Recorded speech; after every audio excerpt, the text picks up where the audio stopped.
ವಾಡಿ ಗ್ರಾಮದ ತೋಟದಲ್ಲಿ 29ನೇ ಪಾರಮಾರ್ಥಿಕ ಸಪ್ತಾಹ ಕಾರ್ಯಕ್ರಮ. ಈ ಕಾರ್ಯಕ್ರಮದ ದಿವ್ಯ ಸಾನ್ನಿಧ್ಯ ವಹಿಸಿದಂಥ ಚಕ್ರವರ್ತಿ ಶ್ರೀ ದಾನೇಶ್ವರರು, ಶ್ರೀ ಬಸವಗೋಪಾಲ ನೀಲಮಾಣಿಕ ಮಠ ಬಂಡಿಗಣಿ ಪೂಜ್ಯರ ಪಾದಕ ಹಣಿಮಣಿದು ಹಾಗೂ ವೇದಿಕೆ ಮೇಲೆ ಆಸೀನರಾಗಿ ಈಗ ತಾನೇ ಆಗಮಿಸಿದಂಥ ಅಲಕನೂರದ ಕರಸಿದ್ದೇಶ್ವರ ಕೆರೆಯ ಆಳುಮಗ ಪೂಜ್ಯ ಶ್ರೀ ನಾಗಪ್ಪಣ್ಣ ಕಂಟಿಕಾರ ಅವರೇ, ಹಾಗೂ ಶ್ರೀ ಯಲ್ಲಮ್ಮ ದೇವಿ ಪೂಜಾರಿ ಶ್ರೀ ಸತ್ಯವ ಆಯಿ ಅವರೇ, ಹಾಗೂ ವೇದಿಕೆ ಮೇಲೆ ಆಸೀನರಾದ ಎಲ್ಲ ಗಣ್ಯಮಾನ್ಯರೇ, ಹಾಗೂ ಆರೋಗ್ಯರಿ ಪುರಸಭೆ ಸದಸ್ಯರಾದ ಬಾಡಿಗೆ ಅವರೇ, ಹಾಗೂ ಕುಡ್ಚಿ ಮಂಡಲದ ಅಧ್ಯಕ್ಷರಾದಂಥ ಮೂಡಲಿಗೆ ಅವರೇ, ಇಲ್ಲಿ ಆಗಮಿಸಿದಂಥ ನನ್ನ ಎಲ್ಲ ತಾಯಿಯಂದರೇ, ಸಹೋದರಿಯರೇ, ಪೂಜ್ಯ ಎಲ್ಲ ರೈತ ಬಾಂಧವರೇ, ಯುವಕ ಮಿತ್ರರೇ, ಎಲ್ಲ ಭಕ್ತಾದಿಗಳೇ, ಪತ್ರಿಕಾ ಮಾಧ್ಯಮದ ಮಿತ್ರರೇ, ಎಲ್ಲರಿಗೂ ಕೂಡ ನಮಸ್ಕರಿಸಿ ಇದೊಂದು ಸುಂದರವಾದ ಕಾರ್ಯಕ್ರಮ. ನಿರಂತರ 29 ವರ್ಷದಿಂದ ಇಲ್ಲಿ ಪಾರಮಾರ್ಥಕ ಸಪ್ತಾಹ ಕಾರ್ಯಕ್ರಮ ನಡೀತಾ ಬಂದಿದೆ.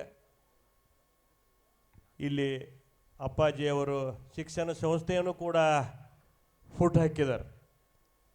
ಈ ಭಾಗದ ಮಕ್ಕಳಿಗೆ ಒಂದು ವಿದ್ಯಾದಾನವನ್ನು ಕೊಡುವಂಥ ಒಳ್ಳೆಯ ಕಾರ್ಯವನ್ನು ಅಪ್ಪಾಜಿಯವರು ಮಾಡಿದ್ದಾರೆ. ಬಂಡಿಗಣಿಯಲ್ಲಿಯೂ ಕೂಡ ಒಂದು ಬಹಳ ಅದ್ಭುತ ಅಲ್ಲಿ ಮಠವನ್ನು ಮಾಡಿ ಇದೀಗ ಪೂಜ್ಯರು ಹೇಳ್ರು,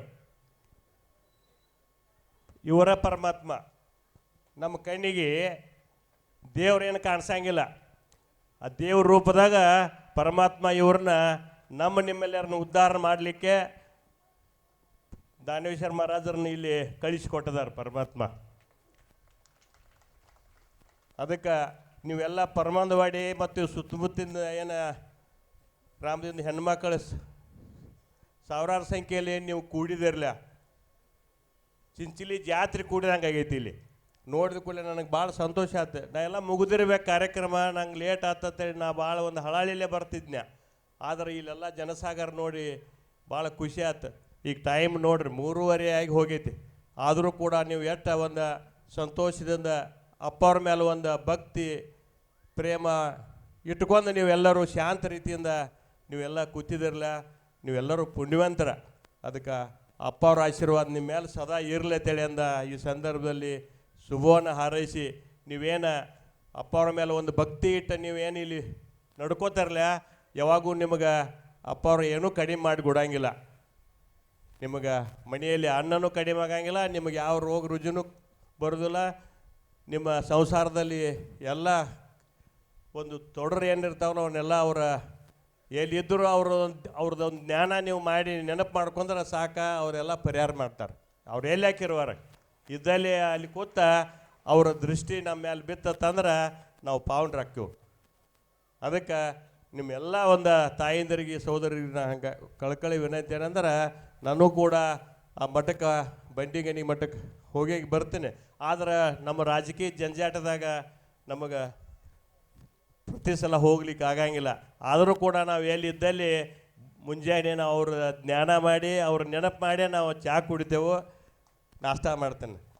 ನನ್ನ ಇಲೆಕ್ಷನ್ದಾಗೂ ಕೂಡ ಫೋನ್ ಮಾಡಿ ಹೇಳ್ತಾರೆ ಅವ್ರು ವೋಟಿಂಗ್ ದಿವ್ಸ, ಮಗನ ನೀ ಅಂಜಬೇಡ, ನೀ ಆರಿಸಿ ಬರ್ತೀಯ ಅಂತೇಳಿ ಅಂದ ಅವ್ರು ನನಗೆ ಫೋನ್ ಮುಖಾಂತರ ಕೂಡ ಮಾತಾಡಿದ್ದಾರೆ. ನಿಮ್ಗೆ ಅದು ಉದಾಹರಣೆ ನಿಮ್ಗೆ ಹೇಳಲಿಕ್ಕೆ ಇಚ್ಛಾಪಡ್ತೇನೆ. ವೋಟಿಂಗ್ ದಿವಸ ಅವರಾಗೆ ಫೋನ್ ಮಾಡಿ ನನಗೆ ಕೂಡ ಮಾತಾಡಿದ್ದಾರೆ. ನಾ ಓಟ್ ದಿವ್ಸ ತಿರುಗಾಡೋ ಹೊತ್ನಾಗ ನೀನೋ ಅಂಜಬೇಡ ಅಂತ ಹೇಳಿದಾರೆ ಅವ್ರು. ನಾನು ನಿನಗೆ ಹೆಂಗೆ ಓಟ್ ಹಾಕ್ಸ್ಬೇಕು ಅನ್ನೋದು ನನಗೆ ಗೊತ್ತೈತಿ, ನೀನು ಆರಿಸಿ ತರೋದು ಹೆಂಗೆ ನನಗೆ ಗೊತ್ತೈತಿ, ಈ ಭಾಗದ ಸೇವೆ ಮಾಡೋಕೆ ನಿನಗೆ ಹೆಂಗೆ ಹಚ್ಬೇಕು ಅನ್ನೋದು ನನಗೆ ಗೊತ್ತೈತಿ, ನೀನು ಚಿಂತೆ ಮಾಡಬೇಡ ಅಂತೇಳಿ ಅಂದ ನನಗೆ ಫೋನ್ ಮುಖಾಂತರ ಕೂಡ ಮಾತಾಡಿ ಆಶೀರ್ವಾದ ಮಾಡಿದಾರು. ಅದನ್ನು ನಾವು ಮರೆಯೋಕ್ಕೆ ಸಾಧ್ಯ ಇಲ್ಲ. ಅದಕ್ಕೆ ಅವ್ರ ಮೇಲೆ ಒಂದು ಭಕ್ತಿ ಇಟ್ಟು ನಾವು ನೋಡ್ಕೊಂಡೀವಿ ಅಂದ್ರೆ ನಮಗೇನೂ ಕಡಿಮೆ ಆಗಂಗಿಲ್ಲ. ಅದಕ್ಕೆ ನಂದ ಒಂದು ಉದಾಹರಣೆ ಅಂತೇಳಿ ನಿಮ್ಮ ಎಲ್ಲರಿಗೂ ನಾ ಹೇಳಲಿಕ್ಕೆ ಇಚ್ಛೆ ಪಡ್ತಾನೋ. ಅದಕ್ಕೆ ವೇಳೆ ಭಾಳ ಆಗೈತಿ. ಅಪ್ಪವ್ರ ಆಶೀರ್ವಚನ ನಾವು ನೀವೆಲ್ಲರೂ ಕೇಳೋಣ, ಒಂದು ಭಕ್ತಿಯಿಂದ ನಾವು ನೀವೆಲ್ಲರೂ ಕೂಡ ನಡ್ಕೊಳ್ಳೋಣ ಅಂತ ಮಾತನ್ನು ಹೇಳಿ, ಇನ್ನೂ ಈ ಮಠ ಉತ್ತರೋತ್ತರವಾಗಿ ಬೆಳಿಬೇಕು. ಈ ಶಿಕ್ಷಣ ಸಂಸ್ಥೆಯಿಂದ ಈ ಭಾಗದ ಬಡ ಮಕ್ಕಳಿಗೆ ಒಂದು ಒಳ್ಳೆಯ ವಿದ್ಯಾಭ್ಯಾಸ ಕೊಡುವಂಥ ಒಂದು ಕಾರ್ಯ ಏನು ಮಾಡಿದಾರಲ್ಲ ಅದು ಶ್ಲಾಘನೀಯ. ಅದಕ್ಕೆ ನಿಮ್ಮೆಲ್ಲರಿಗೂ ಕೂಡ ಮತ್ತೊಮ್ಮೆ ಸುವರ್ಣ ಹಾರೈಸಿ ವೇದಿಕೆ ಮೇಲೆ ಇದ್ದ ಎಲ್ಲ ಗಣ್ಯಮಾನ್ಯರಿಗೂ ನಮಸ್ಕರಿಸಿ ಅಪ್ಪಾಜಿ ಅವ್ರ ಪಾದಕ್ಕೆ ಹಣಿ ಮಣಿದು ಎಲ್ಲರಿಗೆ ನಮಸ್ಕಾರ. ಜೈ ಹಿಂದ್, ಜೈ ಕರ್ನಾಟಕ.